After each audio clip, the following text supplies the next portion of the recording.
Сәлем балалар, бүгін әдебиеттік оқудан 76-шы сабақ. Бүгінгі тақырып билерше билік айтуға үйренемін.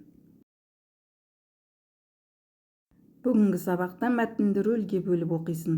Мәтінге сай қойылым қоясың. Бірінші тапсырма: біліп ал. Билер сөзі көркемсөз өнерінің шынайы үлгісі. Халқымыз ежелден билерді қадірлеп, олардың ұтқыр мағыналы сөздерін есте сақтаған. Ел аузында Әйтеке жарып айтады, Қазыбек қазып айтады, Төле тауып айтады деген ұлағатты сөз бар. Шешендік сөздер терең оймен, шебер тілмен айтылған халық шығармасы. Ол тапқыр да ұтымды сөйлеуге үйретеді.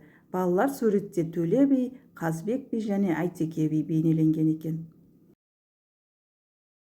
Екінші тапсырма: түсініп оқы. Үш бидің шешендік сөздері. Төле би: уа халқым, сөз қадірін білесін. Жаңбыр жаумаса жер жетім, басшы болмаса ел жетім. Ұқпасқа айтқан сөз жетім, атың жақсы болса ер жігіттің пырағы, балаң жақсы болса жан мен тәннің шырағы. Қазыбек би: аты жаманның арманы кетер, баласы жаманның дәрмені кетер. Төле би: рахмет, дәл тауып жалғастырдың. Ойы да тілі де жүрек тұлпарым менің. Мынау жиналған халыққа тағы не айтасың?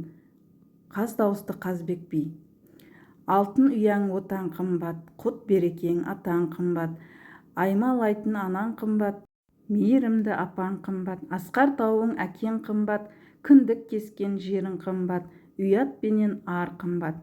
Төле би: сөзің асыл. Қаз дауысты Қазыбек: ендігі сөздің кезегі өзіңде Әйтеке би. Әйтеке би: бай болсаң халқыңа пайдаң тисін, батыр болсаң жауға найзаң тисін. Балалар, үшінші тапсырмада үш бидің сөзін рөлге бөліп мәнерлеп оқисыңдар.